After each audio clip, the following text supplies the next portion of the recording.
নমস্কার শ্রোতা বন্ধুরা, আমি শর্মিষ্ঠা চ্যাটার্জি বলছি। আমার আধ্যাত্মিক কথা চ্যানেলে আপনাদের সকলকে অভিনন্দন জানাই। বন্ধুরা, পরমেশ্বরের কৃপায় আপনারা নিশ্চয়ই সকলে ভালো আছেন এবং সুস্থ আছেন। আজ আমি শ্রীমদ্ ভগবদ গীতার পঞ্চম অধ্যায় অর্থাৎ কর্ম সন্ন্যাস যোগ থেকে 4টি শ্লোক 16, 17, 18 এবং 19 আপনাদের কাছে পাঠ করে শোনাব। প্রথমে আমি শ্লোকগুলির বাংলা অর্থ বিশ্লেষণ করব, তারপর সংস্কৃত স্তোত্র উচ্চারণ করব। এতে আপনাদের বুঝতে একটু সুবিধা হবে। ওম শ্রী পরমাত্মনেই নমঃ। 15 নম্বর শ্লোকে ভগবান শ্রীকৃষ্ণ অর্জুনকে বলেছেন যে অজ্ঞানের দ্বারা জ্ঞান আবৃত থাকায় সমস্ত জীব মোহাচ্ছন্ন হয়ে থাকে। নিজ বিবেক দ্বারা সেই অজ্ঞান দূর করলে যে জ্ঞান প্রকাশিত হয়। 16 নম্বর শ্লোকে ভগবান তার মহিমা বর্ণনা করেছেন। 16 নম্বর শ্লোক। কিন্তু যিনি সেই নিজ জ্ঞানের বা নিজ বিবেকের সহায়তায় অজ্ঞানকে দূর করেছেন, তাঁর সেই জ্ঞান সূর্যের প্রভার ন্যায় পরম তত্ত্ব পরমাত্মাকে প্রকাশিত করে। শ্রী ভগবান উবাচ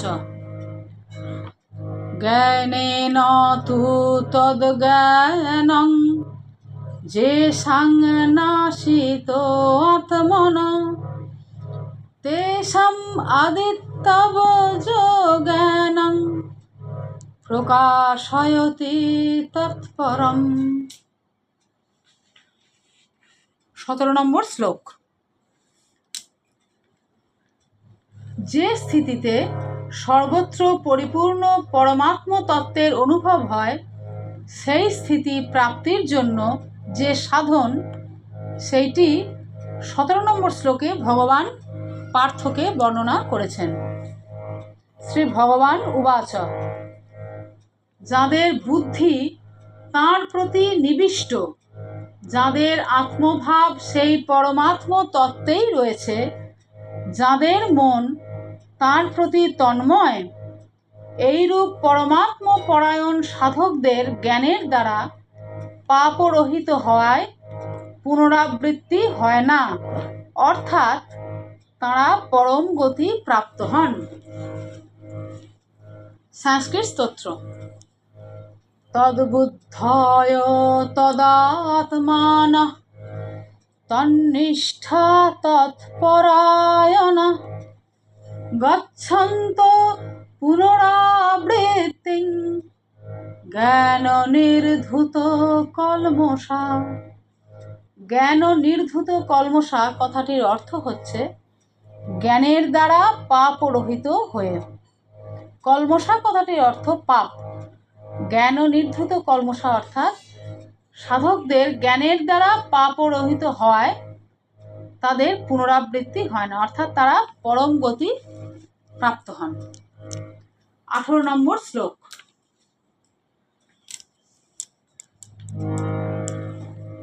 17 নম্বর শ্লোকে বর্ণিত সাধন দ্বারা সিদ্ধ মহাপুরুষগণ তাঁদের জ্ঞান কিভাবে ব্যবহার করেন তা ভগবান 18 নম্বর শ্লোকে অর্জুনকে বলেছেন। শ্রী ভগবান উবাচ বিদ্যা বিনয়যুক্ত ব্রাহ্মণ এবং চণ্ডাল ও গাভী, হস্তি এবং সারমেয় বা কুকুর ইত্যাদিতে জ্ঞানী মহাপুরুষগণ সমদর্শী হন।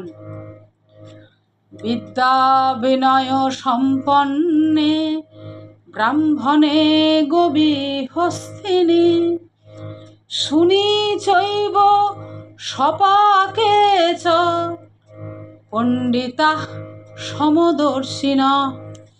সমদর্শিন কথাটির অর্থ হচ্ছে সমরূপে পরমাত্মা অর্থাৎ ভগবানকে অবলোকন করা। ব্রাহ্মণ এবং চণ্ডালে তথা গাভী, হস্তি এবং কুকুরের মধ্যে আচরণে বৈষম্য অনিবার্য। এদের মধ্যে সম আচরণ শাস্ত্রেও বলা নেই, উচিত নয় এবং করা সম্ভব নয়। যেমন বিদ্যা বিনয় সম্পন্ন ব্রাহ্মণেরই পূজা হওয়া সম্ভব, চণ্ডালের হওয়া সম্ভব নয়। গাভীর দুধই সকলেই পান করেন, কুকুরের নয়। হস্তির পিঠেই আরোহণ করা সম্ভব, কুকুরের পিঠে আরোহণ করা যায় না।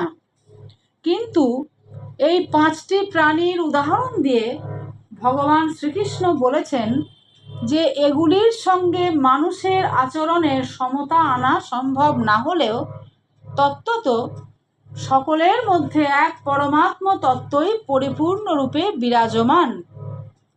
মহাপুরুষগণের দৃষ্টি সদা সর্বদা সেই পরমাত্ম তত্ত্বের উপরই থাকে। সেই জন্য তাঁদের দৃষ্টি কখনো বৈষম্য দুষ্ট হয় না। অর্থাৎ তারা ব্রাহ্মণ, চণ্ডাল, গাভী, হস্তি, কুকুর ইত্যাদি সকল জীবের মধ্যেই পরমাত্মাকে লক্ষ্য করেন। 19 নম্বর শ্লোক।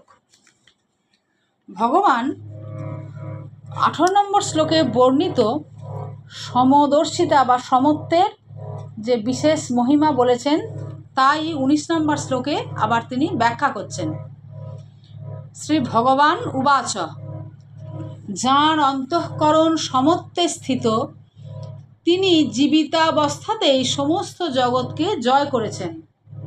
কারণ ব্রহ্ম নির্দোষ এবং সম, সেই জন্য তিনি ব্রহ্মেই স্থিত থাকেন। সংস্কৃত স্তোত্র।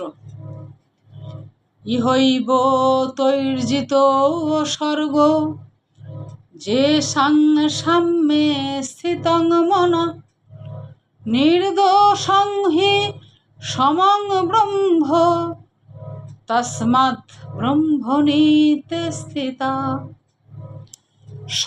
স্বর্গ কথাটার বানান হচ্ছে দন্তস্ব গয়রেপ ওকার, অর্থাৎ স্বর্গ কথার অর্থ সমস্ত জগৎকে। স্বর্গ অর্থাৎ দন্তস্বয় বয়ে গয়রেপ স্বর্গলোক তাকে বোঝাচ্ছে না, এখানে স্বর্গ বলতে দন্তস্ব গয়রেপ ওকার সমস্ত জগৎকে বোঝানো হচ্ছে। নমস্কার। সচ্চিদানন্দের কৃপায় সকলে ভালো থাকবেন এবং আনন্দে থাকবেন। পরের দিন আবার নতুন কোনো কাহিনী নিয়ে আপনাদের সামনে হাজির হব। হে কৃষ্ণ করুণা সিন্ধু দীনবন্ধু জগৎপতে গোপেশ গোপিকা কান্ত রাধাকান্ত নমস্তুতে।